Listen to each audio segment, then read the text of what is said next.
Today on Smackey's Garage, we're going to be installing one of the coolest projects you can do for your F-150. Quite literally. We're going to be installing a fridge in the center console of this truck right here. Then we're going to test it out over the next few weeks and see how it performs. I'm really curious because there's so many times where I've wanted to keep beverages cold when I'm either going from home to somewhere else. So let's go ahead and let's get into it. Now the fridge itself is a self-contained unit, and the install is going to all take place right here inside the center console of your truck. So one of the things that we're going to have to do is we're going to have to take everything out of there, well, I'm going to have to do, and make it clean because there's not going to be as much room left because the fridge is pretty much going to take up the majority of the space. And we'll look at how much space is left at the end. So I'm going to go ahead, I'm going to clean this out quick, and then we'll go ahead and take a look at the refrigerator before we put it in the truck. All right, so here we are. Here's the fridge that we're going to be installing. So it's from Dometic, so it's a high quality fridge. You know, looking at this overall, the compressor is really nice. It's a C-cup compressor. All the controls and everything look really nice. Now, the way refrigeration systems work is it moves energy from one location to another. So it's going to take the energy that's inside this fridge, remove it, that's going to chill it down. It's going to take it, it's going to reject it up to this here heat exchanger, and the fan's going to push it out into this space. Now, with that, you need to reject the heat out of the center console. We're also going to have to drill a hole in the center console with a 3.5-inch hole saw that won't be visible unless you're looking inside of it. And they also give you a plug for it, so if you did want to remove it, you can always plug it later. So with the kit, you get a few things. You get the exhaust fan right here, which we're going to have to put in the center console. We have this, which is a template to show us exactly where we need to drill that hole. We have a plug, which is going to be where, if you want to plug it up later, you can use this. Then we have the fridge and some foam pieces to keep it in place. Now you do have a control here, which on off, and then you do retain the USB connections up here, so that's good. You do have a space in here. We'll see how many beverages we can actually fit inside there while it's in the truck and when everything's working. Now the way that it gets powered is it plugs into the lighter or the 12-volt connector that's in there. So that'll just plug in. It doesn't need a separate line to run it. And then that should be it. Now the first step is to go ahead and drill that hole in the truck, then stick some things on. It'll probably just fall into place. So let's go ahead and start drilling. All right, it's gonna be hard to see in there, but the template's gonna go right here. I'll show you when after it's installed. The way I'm gonna install is I'm gonna use this blue tape here to hold it in place, measure everything, then I'll start drilling. Now for this template, they do give you the dimensions there, so I'm gonna go ahead, I'm gonna install this, I'm gonna double check it just to make sure everything matches up. Now there you go, it's down and in place. The corners are actually radius, so it's not really easy to measure. But as you can see there, it's not touching the bottom, which I expected, but it is resting on that corner there and the one on the left, so we should be okay. Let's go ahead and put this drill through. Now there is a center locating hole, so I can use the hole saw to do that. And to do this, we're going to be using my trusty old, actually it's a brand new, it's a 3.5-inch hole saw to drill into there. Okay, now that that center hole's marked, I'm going to remove this because it's not really doing anything.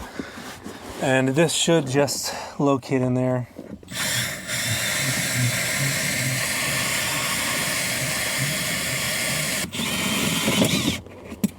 Okay, we are through, and you can see the piece.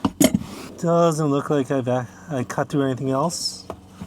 No wires or anything back there, so we are good. But I do need to come out here and vacuum all this up, and then we can try to put that fan in. All right, so my son's apparently taken my light and ran off with it, so I'm using this light, but this should just be able to be pushed directly in. So after the fan's in, you have that 3.5-inch cut. This should go in. Little snug, but it'll go in, I hope. Very snug, but it does go in. All right, so that's in place. We got the fan in place. Now we have the two foam pieces, which are going to go on either side.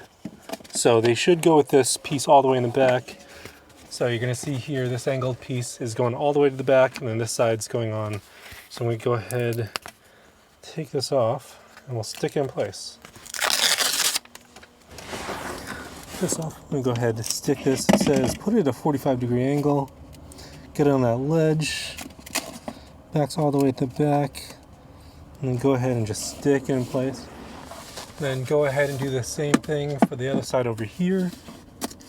So both of those should be in place. Okay. Now with both those in place, we can go ahead and get the fridge ready to drop in. We're gonna plug it in here first, check to make sure we have power. Then we're gonna plug in the fan and see, make sure everything works, and then that should be good. All right, got the fridge. We're gonna drop it in place. First, I'm gonna plug this in, just in case I can't reach that later. The fan wire, just move it over here so I can reach it. Then drop it in this in.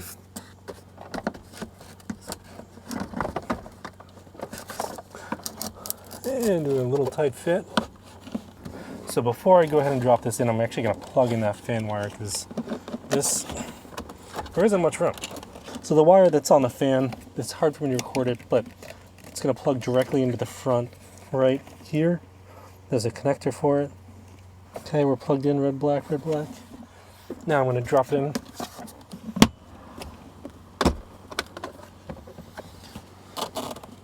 Okay, so it looks like I'm flush here. This part is flush, so now I need to lock the power cord in with a flat bladed screwdriver and then use a Phillips head to rotate these in. I should be good to power it up. Now before I go ahead and power this up, I'm actually going to start the truck as recommended. It says turn this on. Oh, we do have a light. All right, so I'm going to let this sit for a little bit. I'm going to see if it does cool down. Oh, there's a light inside, that's nice. And we'll put the cover on it and see how it does. All right, so I dropped the thermometer in there. So we're gonna leave it for about 10 minutes to see where we're at, see how much it's cooled down, and then go ahead and put everything back together. I guess you could say it's a little on the humid side today with all that water dripping out of my AC. All right, it's been 10 minutes. No, this isn't a great way to do it, but we're gonna go ahead and turn it on quick. Oh, it is chilly in there. Take a quick read of the temperature. It's 41 degrees Fahrenheit in there.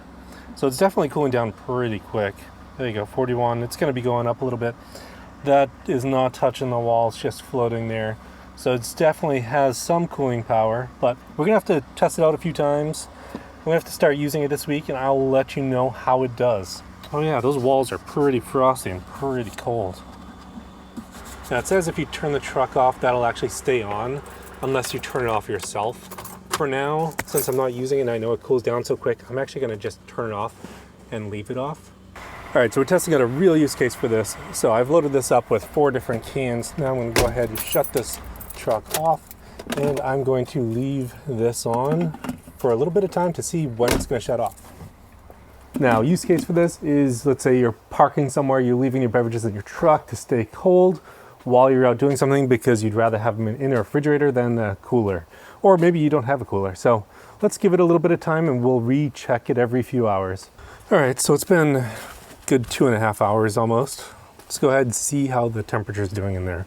See if it's still on. Looks like the power is off. I mean, it's only been 2 hours, so that would mean the battery for the truck is at 12 volts. Does it start? Yeah, it starts with no problem, so that's good. And then when I started it, this came right back on. This is still ice cold. They're still cold, so it's definitely insulating. So from this, I think it dictates how I'm going to use it. It's going to be good for transferring beverages from one place to the other, not really as a fridge running off of the truck battery, because obviously that's going to get to 12 volts really quick, and this is going to shut off to make sure that you can start your truck. Now, where I think this fridge is going to work great for people is people will go on long road trips that are going to bring beverages and don't want to bring a cooler. I mean, it's good size for maybe a few people, but not really filling up an entire cooler's worth of something. But it does do exactly as it says. And when you throw a cold beverage in here, it'll definitely keep it cold for your entire car ride. In the fall, when I do some mountain bike trips up north, it'll be nice. It'll keep my beverages cold while I'm on my drive up there. So overall, I like it. It's a good addition to the F150. I wish it would last a little bit longer on the battery. It's definitely taking a lot of power. But the good news is, seeing that it doesn't kill the battery, or you can still start the truck when it turns off, that's great. Thanks for tuning in this week on Smackey's Garage. I'll see you next time.